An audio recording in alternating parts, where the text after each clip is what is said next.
And welcome back, all you beautiful people. I want to share an idea that I was thinking about on this weekend, and I don't think I've ever seen anybody else talking about it. And it's what I'm dubbing the failure scoreboard.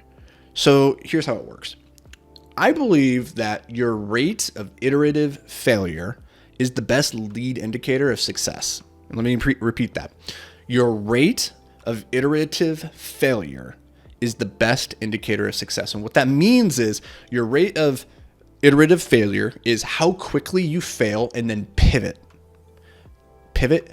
Fail, pivot, fail, learn, pivot, fail, learn, pivot. The faster that you can go through that cycle, the faster you're inevitably going to get to success, because failure and success are two sides of the same coin. I've talked about this before as like a magical coin, where in the beginning, when you flip it, it is weighted so that 99.99999% of the time it lands on the failure side.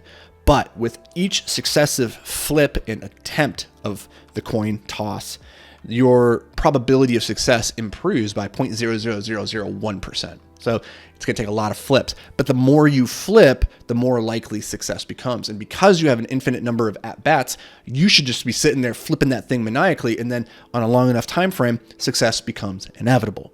Okay, so in a very real way, we can use our rate of iterative failure as a lead measure or a lead indicator of success. And so the difference between a lead indicator and a lag indicator or a lag measure is that often when we set goals, we say things like, I want to lose 15 pounds by November 1st.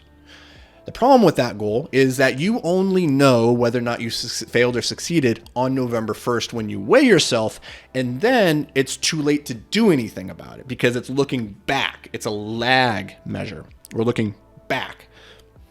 More impactful would be to set lead indicator goals, things that if we do this, it will lead to the larger goal. So if your goal is to lose 15 pounds by November 1st, then your lead indicator would be every day I'm only going to eat 1,500 calories and I'm going to work out for 45 minutes. So if you do that every single day, that's your lead indicator. You believe, that's your hypothesis. If you do this, it will lead to that. That's the thing that's within your control. So you can measure it every single day and say, did I do it? Did I succeed or did I fail? And that is what really sets you up for success. And so if we use our rate of iterative failure as a lead indicator to say the more we fail and the quicker we learn from it and then try again, that rate, the more we do that, then the more likely success becomes. And this leads to the idea of the failure scoreboard, which is just to say at the end of each week, create a spreadsheet or a document, a journal where you log all of your losses from the previous week. Log them all. Like, what did you try? What was your hypothesis? Where did it fall short? And it might not be an outright failure, but it might not have been an outright success either. And it could be across all different domains. It depends on what's important to you to measure. If it could be, if you want to build a social media presence, it could be my goal this week was to post to LinkedIn, Twitter, and Instagram every single day. So that would have been 21 pieces of content across 7 different days. And then at the end of the week, you look back and you're like, I only posted 15 times.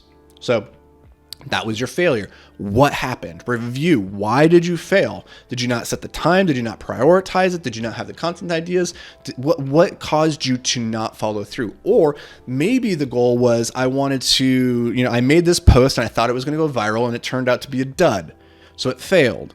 What can I learn from it? Why did it fail? Did I not tell a good enough story? Did I post it at the wrong time? Did I include a link? Did I not follow best posting principles on that platform, right?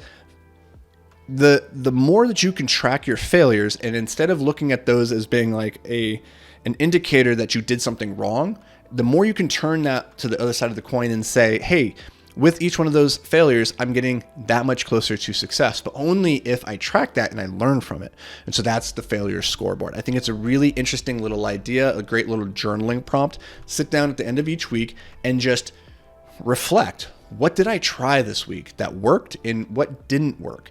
And take each one of those as a data point on your path to success, and then just keep failing forward. That's the goal. We fail our way to success. So that is the failure scoreboard. I encourage you to incorporate it. It's a new concept I just dreamt up, and I'm going to start using it. I used it last week for the first time, and I don't know why it took me this long to stumble upon it, but it's a great little idea. So I'm excited about it. I hope you are too.